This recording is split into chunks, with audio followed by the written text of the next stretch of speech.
Hello all my students, welcome back with teacher Juwita. Basic School, praise the Lord. How are you today? Okay, I hope all of you are just fine at home. Today, we are going to study. Before we study, prepare yourself to pray first. Let's pray. Lord Jesus, we thank you for your blessing today. Now we want to study. Please bless and guide us so that we can understand the lesson. In Jesus' name we pray, Amen. Okay, our topic today, tema 3G, subtema 4, pembelajaran 6. Oke, jadi hari ini topik yang akan kita bahas ada 3 ya. Yang pertama adalah perkembangan transportasi umum. Kemudian yang kedua, aturan di kendaraan umum. Yang ketiga, menentukan keliling bangun datar. Nah, sebelum kita membahas perkembangan transportasi umum, lebih dahulu kita harus tahu dulu apa yang menjadi pengertian transportasi umum. Nah, transportasi umum adalah angkutan penumpang oleh sistem perjalanan kelompok yang tersedia untuk digunakan oleh masyarakat umum. Biasanya dikelola sesuai jadwal, dioperasikan pada rute yang ditetapkan, dan dikenakan biaya untuk setiap perjalanan. Nah, itu dia untuk pengertian transportasi umum. Jadi, transportasi umum itu adalah alat transportasi yang digunakan oleh masyarakat umum. Nah, jadi beda dengan transportasi pribadi. Kalau pribadi berarti hanya milik pribadi, ya.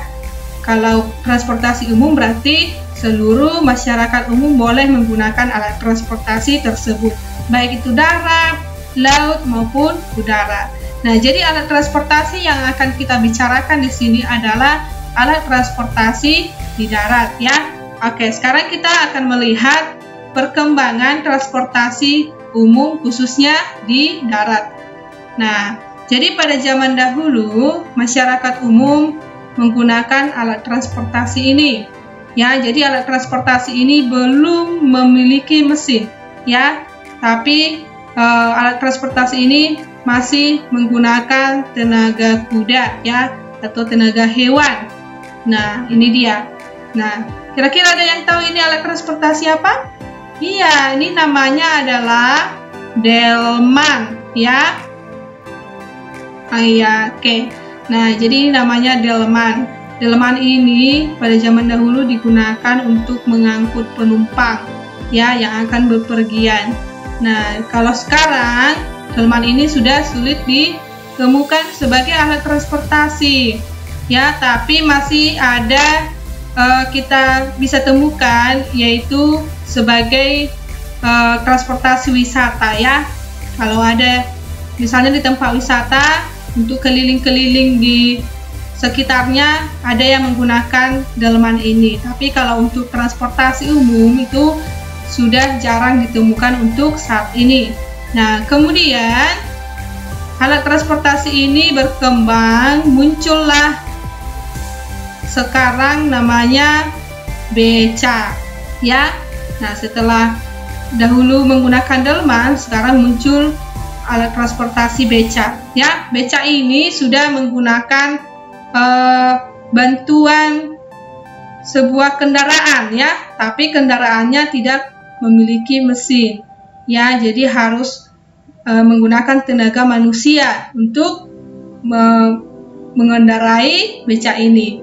Nah, jadi beca ini digunakan untuk mengangkut penumpang pada zaman dahulu, ya. Nah, beca ini memiliki 3 roda. Nah, kemudian beca ini mengalami perkembangan menjadi helicak. Nah, jadi beca dan helicak ini hampir mirip, ya, cuman helicak sudah menggunakan mesin, ya, tapi masih sama-sama memiliki roda 3. Nah, kemudian pada tahun 1972 muncullah yang namanya taksi, ya. Jadi pada tahun 1972 muncul alat transportasi yaitu taksi. Nah, taksi ini pastinya sudah memiliki mesin, ya. Kemudian menggunakan argometer.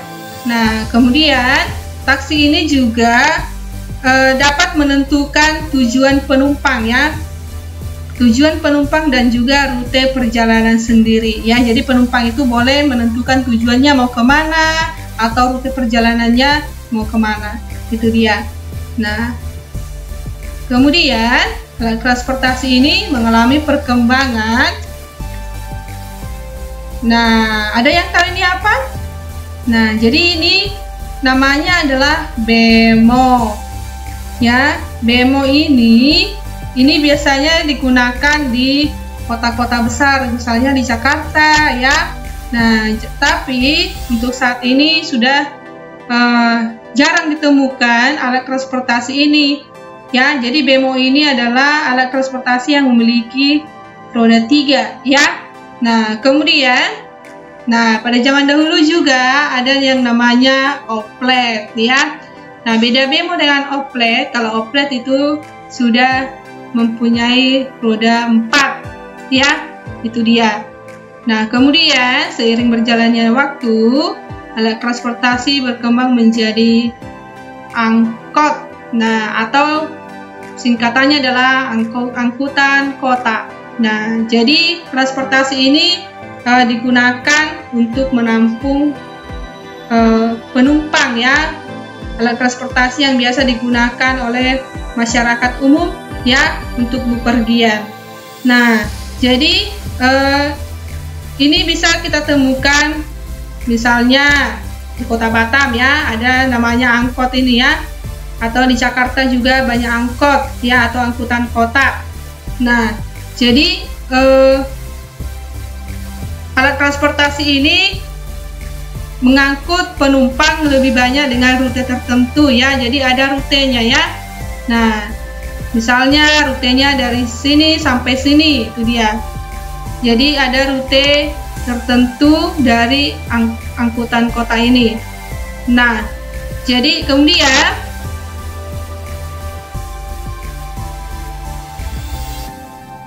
muncullah yang namanya bus ya. Nah, ini adalah bus.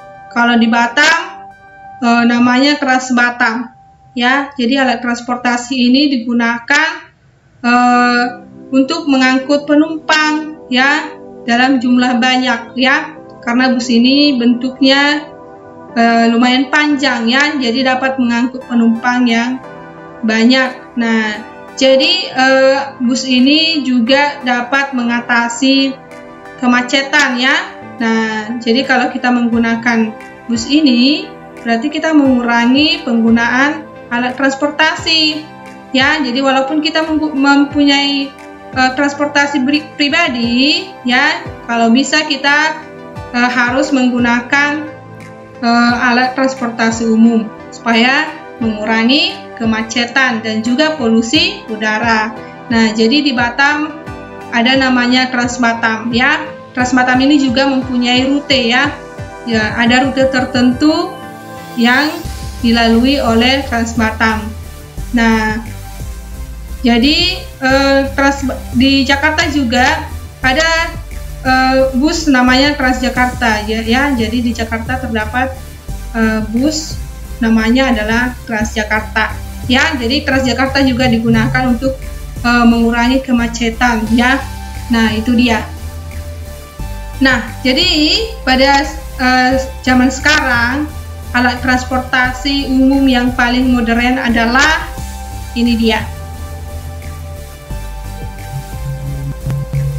Oke, coba anak-anak teacher melihat alat transportasi ini. Nah, ini adalah alat transportasi yang sangat canggih yang baru diciptakan di Indonesia ya. Nah, yang baru digunakan di Indonesia. Jadi alat transportasi ini digunakan di Jakarta, sudah digunakan di Jakarta. Nah, jadi anak-anak teacher, adakah yang sudah pernah menaiki ini? Nah, kalau yang sudah, berarti kamu sudah pernah merasakan menaiki alat transportasi ini yang sangat canggih ya. Nah, jadi ini alat transportasinya sangat panjang ya. Jadi memiliki banyak kursi, berarti dapat menampung banyak penumpang masyarakat umum. Nah, itu dia. Nah, Kemudian, kira-kira ada yang tahu ini apa namanya? Adakah yang tahu nama alat transportasi ini? Iya, namanya adalah MRT atau singkatannya adalah Moda Raya Terpadu. Ya, oke, mudah-mudahan nanti ada saatnya kita bisa menaiki alat transportasi ini. Itu dia. Oke, nah itu dia untuk perkembangan alat transportasi. Sekarang kita mau lihat peraturan di dalam transportasi umum. Ya, pasti ada peraturannya kan? Nah, misalkan nih peraturan di dalam bus Trans Batam, ya. Nah, ini dia. Kalau kamu pernah menaiki bus Trans Batam, pasti kamu pernah melihat rambu-rambu seperti ini. Nah, jadi arti dari rambu-rambu ini adalah yang pertama, ya, gambar yang pertama. Ini dia. Artinya adalah batas kecepatan maksimal bus 50 km per jam. Nah, jadi bus ini hanya bisa melaju maksimal, ya, atau paling cepat 50 km per jam. Nah, kemudian rambu yang kedua mengutamakan kursi untuk manula, ibu hamil, penumpang yang membawa anak kecil, dan penyandang disabilitas. Ya, jadi kalau ada penumpang yang manula, ibu hamil, yang membawa anak kecil dan juga penyandang disabilitas, kita harus mengutamakan mereka untuk duduk, ya. Nah, kemudian untuk rambu yang ketiga adalah dilarang merokok, ya. Jadi di dalam bus itu, di dalam transportasi umum itu tidak boleh merokok, ya, karena akan mengganggu kenyamanan penumpang lain.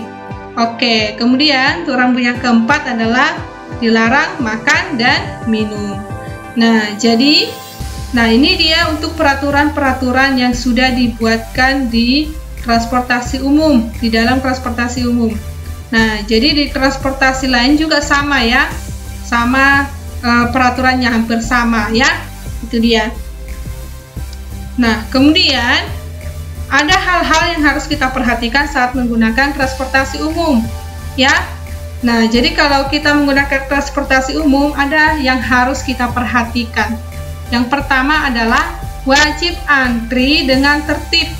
Ya, jadi kalau saat kamu menggunakan transportasi umum, kamu harus tertib. Ya, jadi makanya sejak dini kita diajarkan untuk belajar antri, ya. Karena itu juga berlaku di tempat-tempat umum, misalnya saat menggunakan transportasi umum, ya. Nah, kemudian yang kedua, beri tempat duduk kepada yang lebih membutuhkan. Nah, itu dia tadi. Kemudian yang ketiga, sebaiknya tidak membawa barang yang berlebihan. Nah, kenapa tidak bisa? Nah, jadi kalau kamu membawa barang yang berlebihan, itu akan mengganggu penumpang lain, ya. Nah, kemudian juga akan membuat muatan transportasi itu berlebih, ya. Nah, jadi akan mengganggu kenyamanan juga. Nah, kemudian yang keempat, jangan merusak fasilitas dalam kendaraan umum, ya. Jadi itu harus kamu perhatikan, tidak boleh merusak fasilitas kendaraan umum, ya. Kemudian jaga etika atau sopan santun dari berbicara, dari pandangan, dari perbuatan, itu dia etika. Kemudian patuhi aturan dalam transportasi umum. Nah, jadi kita harus mematuhi setiap aturan-aturan yang di dalam transportasi umum. Misalkan tadi aturan di dalam bus, ya, ada 4 tadi, ya. Tidak boleh makan, tidak boleh merokok, ya, mengutamakan penumpang yang hamil, yang bawa anak. Nah, kemudian apalagi tadi melaju dengan kecepatan maksimal 50 km per jam. Itu dia. Jadi harus kita patuhi setiap aturan yang ada di dalam transportasi tersebut. Nah, itu dia hal-hal yang harus kita perhatikan saat menggunakan transportasi umum. Nah, jadi ketika kita melanggar aturan-aturan ini, nah, apa akibatnya? Nah, pasti ada akibatnya yang kita rasakan, ya. Nah, yang pertama, mendapatkan sanksi ya. Jadi masyarakat yang melanggar aturan-aturan pasti mendapatkan sanksi. Kemudian yang kedua, kenyamanan penumpang lain menjadi terganggu ya, sudah pasti ya, karena itu adalah angkutan untuk umum ya, tidak hanya kamu saja yang di dalam transportasi tersebut, tapi ada juga penumpang lain ya, itu dia. Oke. Nah, itu dia untuk alat perkembangan alat transportasi umum ya, khususnya yang di darat. Oke, sekarang kita lanjutkan untuk materi kita, menentukan keliling gabungan bangun datar ya. Nah, jadi sebelumnya di pembelajaran sebelumnya kamu sudah belajar cara mencari keliling bangun datar. Nah, sekarang yang akan kita pelajari adalah cara mencari keliling gabungan bangun datar. Kalau gabungan berarti ada lebih dari satu bangun datarnya. Bisa gabungan antara persegi dengan persegi panjang ya, atau persegi panjang dengan persegi panjang, atau segitiga dengan persegi panjang, itu dia. Nah, jadi kalau kamu sudah paham mengenai keliling gabungan bangun datar ini di kelas 3, nanti di kelas 4 saat kamu belajar materi ini kamu sudah lebih mudah untuk memahami pelajaran selanjutnya ya. Oke, misalkan teacher buatkan contohnya seperti ini.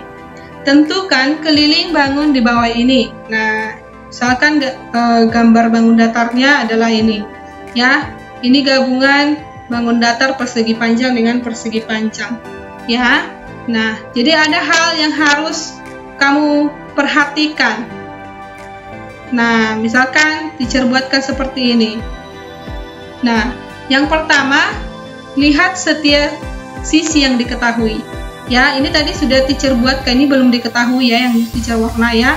Yang sudah diketahui adalah ini 20 cm, 30 dan 10. Nah, kemudian lihat tanda pada sisi bangun datar. Nah, tanda yang mana maksudnya? Ini dia. Tanda ini ya, garis 1. Nah, nanti ada juga dia garis 2 ya. Jadi harus kita perhatikan tandanya. Itu artinya apa?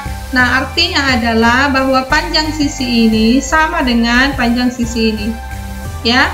Kalau ini diketahui 10 cm, berarti otomatis ini sudah pasti 10 cm. Ya. Jadi boleh tidak dituliskan di sini 10 karena sudah diberikan tanda. Ini dia. Sudah diberikan tanda, itu dia arti tandanya ya.